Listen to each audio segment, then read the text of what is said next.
Promesse biblique du jour. Lisons dans la parole vivante, dans Luc chapitre 9, verset 23. « Si quelqu'un veut être mon disciple et marcher avec moi, il faut qu'il renonce à tous ses droits sur lui-même, et qu'il se charge chaque jour de sa croix, et qu'il marche sur les traces de mes pas. » Lâcher prise, je ne serai pas la première ni la dernière à parler de cela. C'est un vrai problème pour la plupart d'entre nous qui éprouvons des grandes difficultés à lâcher prise justement. Et croyez-moi, j'en fais partie, c'est mon école de chaque jour. À force de vouloir tout contrôler, organiser et gérer, on s'épuise. Et on sombre dans le découragement, l'épuisement et la dépression. Parce qu'on ne désire pas subir une situation, on finit malgré tout par la subir, limité par notre impuissance. De plus, nous gaspillons notre énergie et notre paix qui est si précieuse dans ces temps difficiles.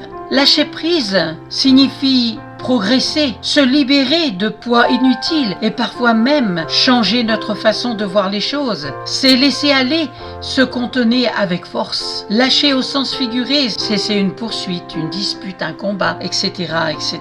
Dans cette promesse biblique du jour que je vous relis, dans Luc chapitre 9, verset 23, « Si quelqu'un veut être mon disciple et marcher avec moi, il faut qu'il renonce à tous ses droits sur lui-même et qu'il se charge chaque jour de sa croix et qu'il marche sur les traces de mes pas. » Il y a un mot qui m'interpelle, c'est qu'il renonce à tous ses droits sur lui-même. Donc ça s'appelle le renoncement auquel Jésus nous invite, si nous le voulons, si nous le désirons de tout notre cœur. Le renoncement est donc une prise de conscience qui consiste à refuser de subir. Amen. N'hésitez pas à me contacter si vous voulez lire la Bible ou tout simplement parler avec moi, parce que pour moi c'est aussi du vécu chaque jour. Amen. À bientôt. N'hésitez pas à me contacter.